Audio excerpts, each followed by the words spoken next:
What's up YouTube? Good morning. I'm on my way to office.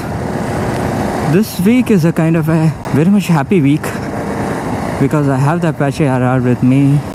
My Instagram stories and all my posts are related to Apache RR now. So I get this question from many of my viewers that is it a good city bike? Because I've been using the city for quite some time now. So I get this question that is it a good city bike? People are talking about tracks and highways, but nobody is talking about the city use. So to explain these things, I'll make it simple for you and break it down to all aspects of this bike, okay? I'll talk about everything that I could about this bike. So first let me talk about the suspension. As you see that I just ran over a few bad road patches and all. Actually this bike is running really well over the bad patches of road. See this? It's soaking up the bumps easily. So what I could tell is that the front suspension is not too much soft, but it could soak up all the bumps that you see on the roads in India. Next thing which I want to talk about are the brakes, okay? The front brake is absolutely brilliant. It has enough stopping power to completely stop this vehicle just with the front brake. You see this? So I'll tell that this is one among the best that you see from a 300cc motorcycle. This is the kind of braking system that you see on a twin cylinder motorcycle. Front, okay, back is average. It decently stops the vehicle, but front I'm totally amazed with the braking capacity. Now to talk about the riding posture that I have a slightly forward inclined. It is not too much aggressive for me. It's not as aggressive as RC390 or neither too much relaxed that you see on a Bajaj Domina. So it is almost something that you see on a CBR 250R, you could say in that way. Okay, my hands are really resting well on the handlebar. It's a clip-on coming with this bike and it is rightly placed at a place where a person of my height could easily reach. By the way, I'm 169 centimeter high, so the rider triangle is absolutely good.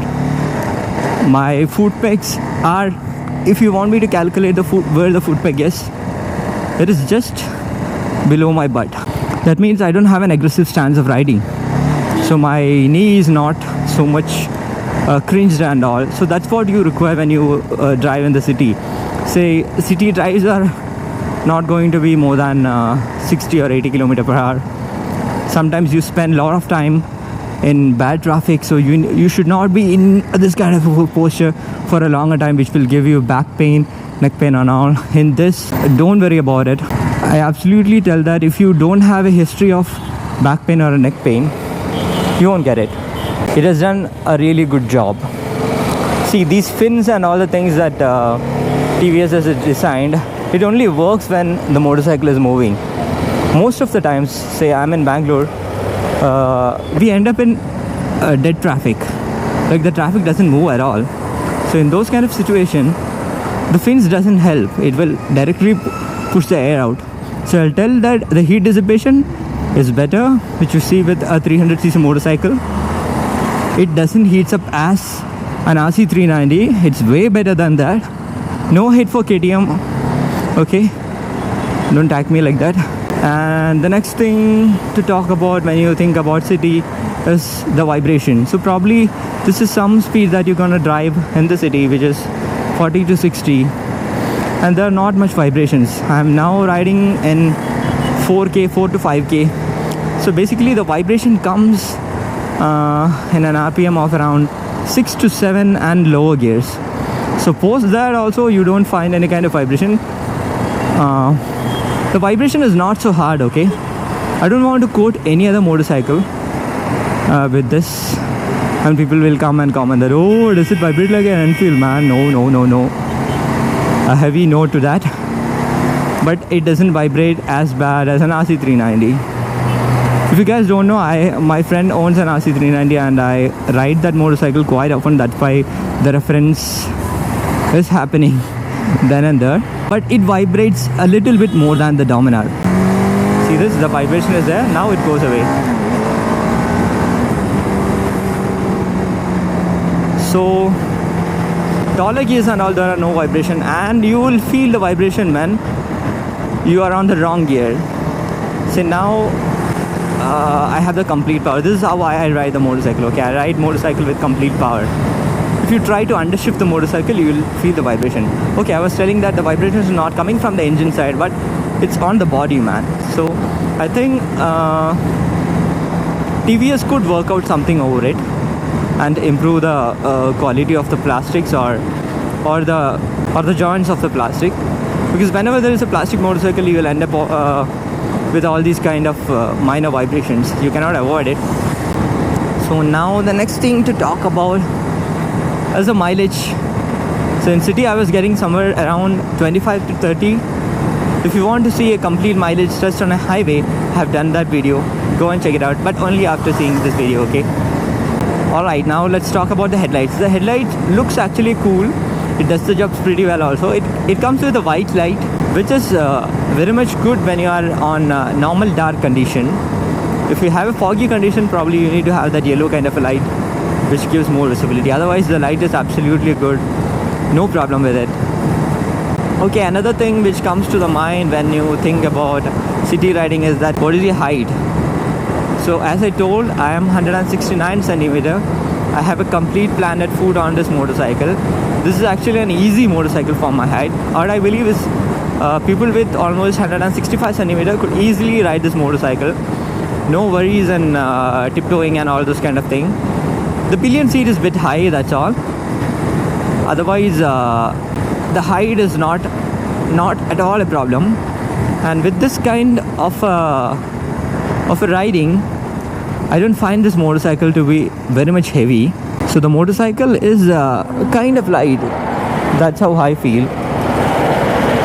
Let me just stop for a minute. And to take U-turns and all, it is not so much easy, okay? Because you see this, there is not much gap when you have the complete turn. So while taking the U-turn, my hand is almost like this. I don't know whether you could see that, but yeah, hand is like this. So you shouldn't drop your motorcycle from that angle. You see this?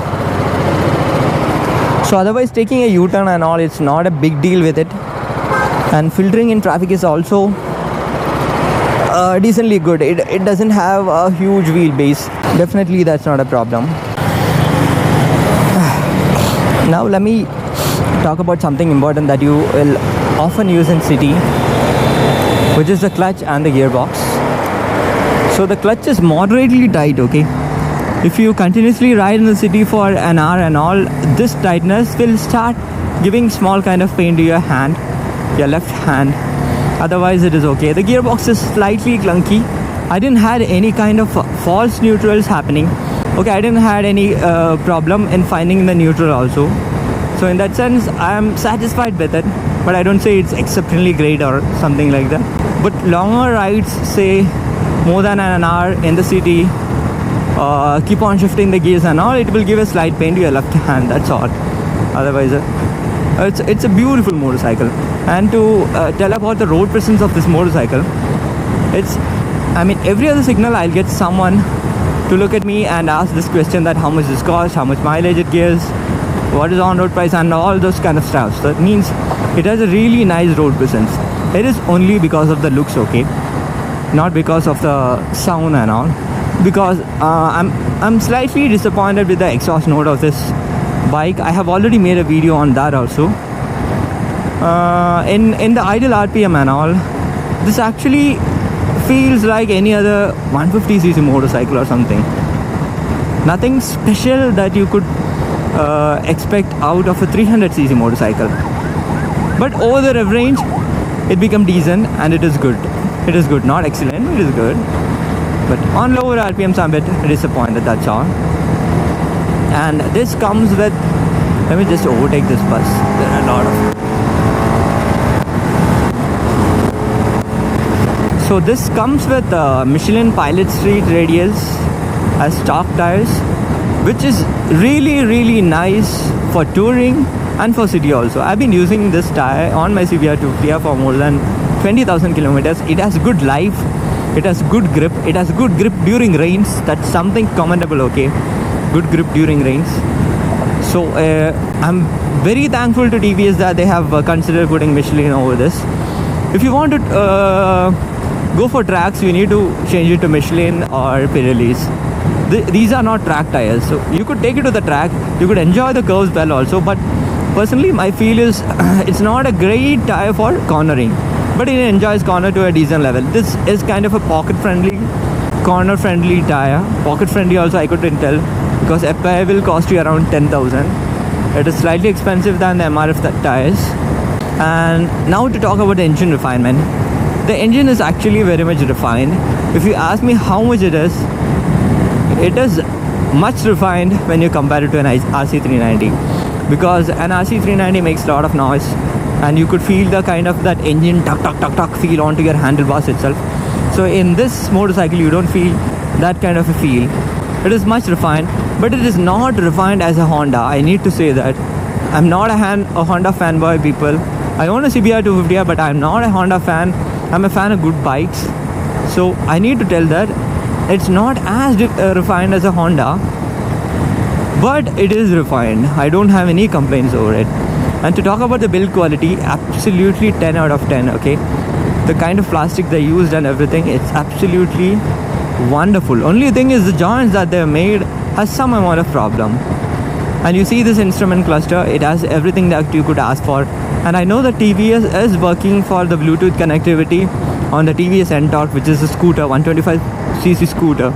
So definitely I believe in the future TVS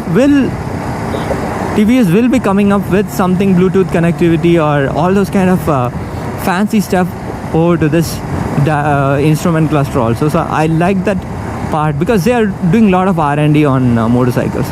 It's a new motorcycle, the version 1 of it. Probably the version 2 and 3 will be having more upgrades to it.